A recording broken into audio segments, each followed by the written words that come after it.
Now available in paperback and e-readers, Spinsterella Goth Girl Summer. Take a trip into the macabre world of goth modeling in the new millennium in this spooktacular Spinsterella story. Pick up your copy of Spinsterella Goth Girl Summer in paperback and e-readers at Amazon.com and online booksellers everywhere. Better get the coleslaw, y'all, cause we're having us a barbecue. When I'm out here doing my business here in the Bronx, I oftentimes run into these Pookies who are out here with their pit bulls or their Rottweilers or other type dogs off the leash. Now, these guys are out here looking to participate in a hyper-masculine display where they believe they're going to go out here and show how tough they are. And as they look to show how tough they are, they believe that this display will show how alpha male they are to the world. However, when these guys go out in the world, they're not really making the impression that they believe, especially with a lot of the women out here. And a lot of these guys are thinking that they're appearing tough on the outside, but what they don't see is how they're a laughingstock to the entire world. Now, a lot of these guys go and look to go into these displays based on what they've heard from Madison Avenue in Hollywood as related to the hypermasculine image of black men that has been presented in their media, and also believe in the ideas that they were told by older relatives who used to pull these type of stunts, and they believe if they go out here and participate in these displays, it will be a way to go out here and impress on how alpha they are and hopefully create a covert contract with the world of women about how strong and masculine they are, and how, since they've got this dog in check, they can go out here and have things in order. However, many of these guys really don't look at how they're optically looking to the rest of the world, because their whole display really doesn't impress people like they believe. Now, when it comes down to these guys, again, they want to go out here and show how alpha they are and how they're trying to, again, create this whole impression to women about how they can go out here and handle business. But most women out here look at these guys and basically laugh at them because they don't see this guy handling any business. No, what a lot of these guys do is that because they're so caught up in the world of the street and the hood, they can't see the larger world around them and how they're the punchline of a cruel joke that white supremacy plays on many black men who don't understand what the actual picture of masculinity actually is. And because they don't understand what the actual picture of masculinity is, they buy into a hyper-masculine narrative created by Madison Avenue in Hollywood as related to its thug construct, which is basically a repackaging of the Black Brute. Again, the Black Brute was basically a caricature made by white supremacists to make it appear that a black man was tough and strong and, again, lusted and was violent and out of control. And the only way to deal with that black man was, to wind up taking his life in a violent fashion. But that part, they don't really tell that black male as he's young. No, they only sell him on the hyper-masculinity and the whole hyper-masculine facade of that black man. And one of the images that they are shown when they're young is, again, show you this guy with the pit bull, show you this guy with the Rottweiler looking all tough on the outside, but on the inside, basically, this guy is weak. He's weak all around, and sadly, he doesn't see how he's the punchline of a cruel joke by white men and black women. White men and black women basically, again, set this guy up to be the punchline of their cruel joke. And as they set him up, he's thinking, oh, I'm the tough guy, I'm the bad boy, I'm going to be the one who shows how strong I am. But in actuality, you're not showing any sort of strength because you're not leading as a man. No, you're following the lead of a narrative that the white supremacist has put out there. The white supremacist puts this narrative out there of you as related to this image, and basically puts that out there because they have a pathway they want you to fall on where they look to take you out. But many of these guys, again, want to think that they're the tough guy, but they're not really tough at all. And what's really sad is that they don't have the critical thinking to see that you're not going to, again, fulfill the covert contract as related to impressing these women out here, because your hypermasculine display will never impress this woman, because this woman basically is out here. Even if she's in your neighborhood, she goes to work in a other part of town where she's with that white man. And as she's in that job, whether it be an administrative assistant, a receptionist, or a CNA or whatever, she's seeing these white men going out here and making big stacks of money. And again, she sees this white guy, again, living very well, got his money all straight and all taken care of. And when she sees that white man, she sees that white man having power as related to his economics. Moreover, she sees the power and influence of that white skin. So she sees this white man, or even this non-black man, handling business, and when she looks at you with this display, she sees it as laughable overall. She sees it as completely laughable. You're saying you're this tough guy. You're saying that you basically are out here, can say you can protect me. You're saying that you're so tough and alpha.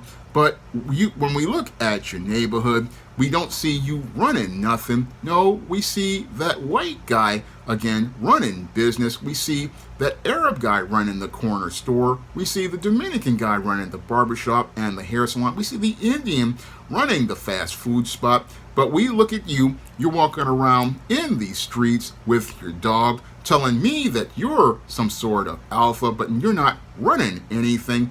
That's what the whole optical situation that looks bad for these type of dudes who basically buy into these narratives. They buy into the narrative, hey, I got my dog, I got this swagger, but the whole thing is she's at this job where she sees this white man basically, again, running stuff.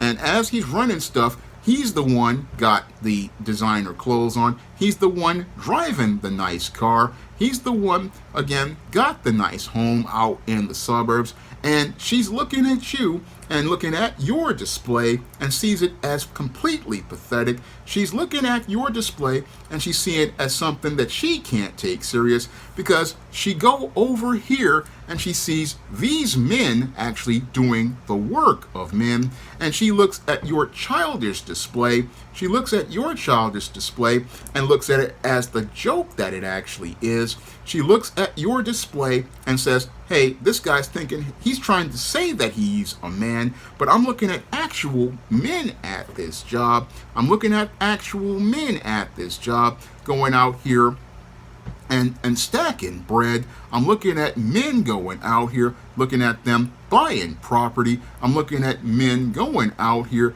and, again, able to send their kids to private schools.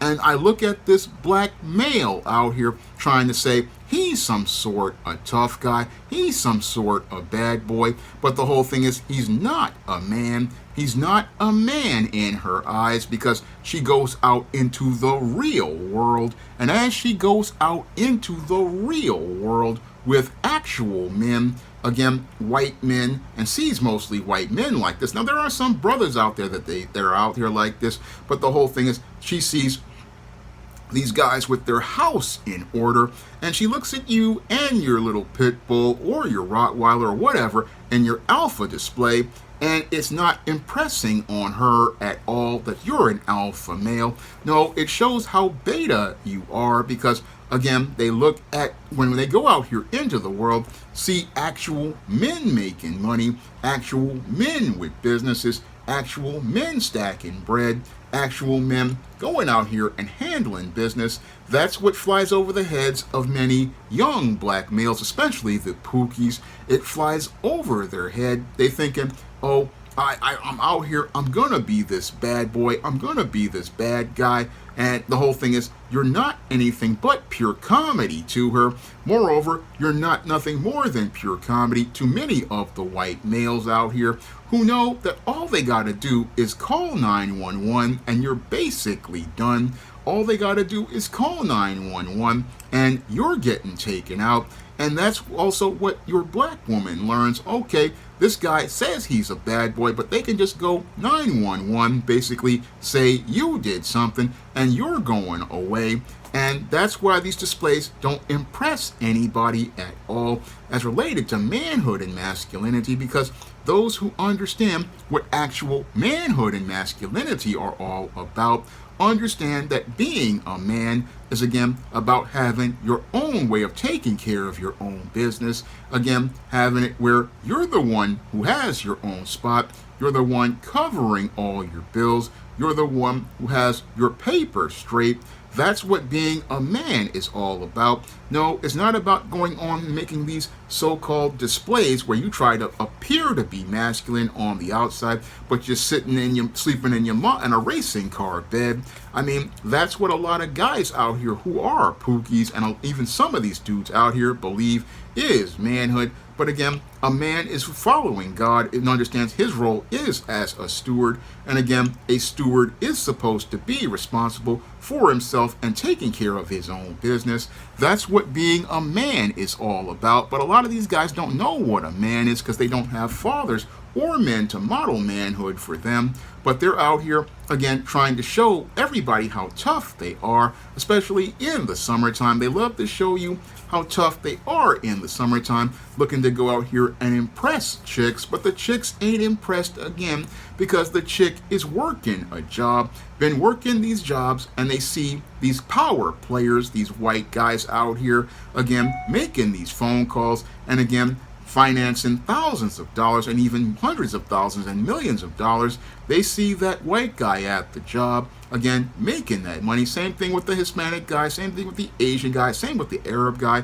They see them out here making money while you're out here walking a dog at 10 o'clock in the morning. They're basically making $20,000 in one fell swoop. Again, making that money, making that bread, while you're out here in these streets trying to make a display to everyone, make a display to everyone that is basically that has you as a laughing stock, because that's not a display of power in any way, shape, or form. No, it's not a display of power, because a display of actual power is, again, the ability to be able to, again, decide where you want to live. A display of power is the ability to go out here and be able to buy a house straight with cash. A display of power is able to go out here and be able to, again, have more than one car, where you got, again, your beater for driving every day, and then you got your nice car that you can take out in the summer, and again, because it's sitting in the garage because you own the garage. Those are flexes, those are displays of power as related to life. And these are the displays that, again, make people take you seriously. But a guy running around in these streets talking about he run the block but don't own any property, don't own any businesses, that's not anything anybody takes seriously. And many young black men, they get caught up in the hyper masculine, not understanding actual masculinity or manhood, because they still, again, following the whole road that mama took them on. And as they go out here, they're trying to, again, try to figure out masculinity. But again, actual masculinity is in the Bible. And again, responsible men ain't got to show you their power, because they know that they've got the power of God. And again, they don't need to flex, because that's coming from insecurity. No, people flex, again, like I said, they can go out here and have their own property, have their own stuff, again, have more than one vehicle, again, they have stuff, again, they don't need to flex. And again, people who have money don't need to flex, they just have what they have. And again, you'll see what flexing is when you see a guy who, again, has all his bills paid, has his spot taken care of, and can go out here and handle his business. That's more of a flex than going out here and putting on brand new sneakers and walking around with your dog off the leash, again, which is against the law here in New York, and basically leads to some of these guys getting tuned up by the cops, because you basically put a target on your back, putting on this display. You put on this display, it puts the cops on you, and then you wind up getting jammed up. Seen it happen too many times. And again, you don't want to wind up in that that situation, again, because these chicks ain't impressed by you. You're not alpha. No, the way you show your alpha is, again, to have your house in order, have your bills paid, have your money on point. That should be alpha as related to things, because it shows that you're the leader. It shows that you're the one leading as related to your life, and your house is in order. And that's where women want to follow a dude, because they see a dude with his stuff together. And when they look at dudes out here in the summertime, they put on these displays thinking, hey, I'm gonna appear to be the bad boy. But the whole thing is they don't see that you're the laughing stock of this picture. You're the whole punchline of a joke. You're the one that is comedy, especially for that white man who basically, again, controls the property in that area. You're a laughingstock to the women in your area, because they're the ones who know that they can just call 911 and basically you're in the place with Bubba, Tiny, Roscoe, Big Dave, Melvin, and Mr. Sprinkles, and Mr. Sprinkles splitting your cheeks open, showing your backside looking like the inside of Louisiana crunch cake. I mean, that is what can happen to dudes out here who don't have their head in the game and have bought into the programming of white supremacy. That can happen to them, and happens to a lot of guys out here who don't have their head in the game. What happens is that they buy into these stereotypes, believe that they are the norm, and what happens to them is that they buy into them thinking they're going to participate in these displays, thinking that they're going to be the man who's respected, but eventually winding up realizing that they are a punchline of a cruel joke where they are being laughed at and not laughed with, being laughed at by society, because they know what real power is, and power doesn't have to show itself. No, power is very quiet. Again, like I mentioned, those white guys don't have to show how tough they are. They just flex in ways by just going out here and saying, hey, I make a couple of phone calls and this guy is done. I go out here and I can go out here and again get you done. And again, same thing with this black woman. Basically, again, can make a phone call and you're basically out. But these guys thinking, oh, I'm going to try to show my power, but you show how powerless you are. Because everything that you have can basically be taken with a phone call, because you don't really understand what power is, and you don't know what power is because you haven't had a man sit down and tell you how optically bad you look. I mean, a lot of these chicks, again, they'll get emotional about these displays, but they really don't respect you. They don't respect you at all as a man. They don't respect you because if they respected you, they would sit down and tell you, you're not impressing me. I go to this job 9 to 5. I see these white boys and these non-black guys out here in their suits and ties. I see these white guys and these non-black guys going out here, again, living a different life. And when I look at you, I don't see nobody I take seriously at all, because you're still in arrested development, still stuck like a child, and still don't understand how to operate as a man, because a man don't need to go out here and make no display at 10 o'clock in the morning or 1 o'clock in the afternoon.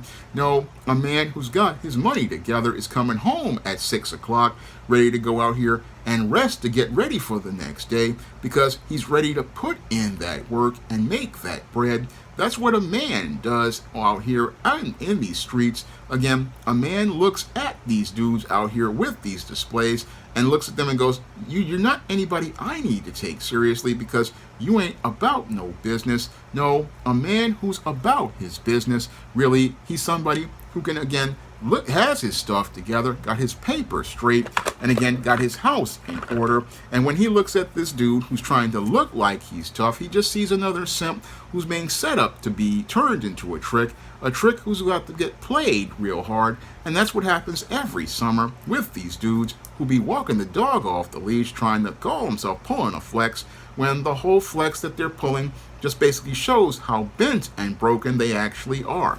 Now, if you want to pick up some of my men's issues books to break out of this dysfunctional paradigm, you can pick up my books like Stop Simping, Why Men Don't Need Finance to Get Romance, Stop Simping in Cyberspace, Stop Simping in the Workplace, The Man Crisis, and other books like Why 70% of Black Women Are Single and The Woman Crisis and Manginas and Misadventures of Captain Save-'em.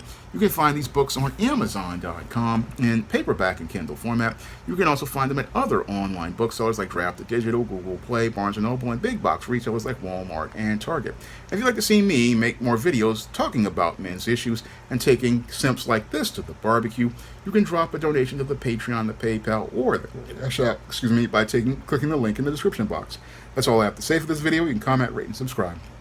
Now available in paperback and e-readers, Esteemed Season of the Witch Girl. The aspiring angel takes on a wicked teenage witch in this action-packed, all-new Esteemed series adventure.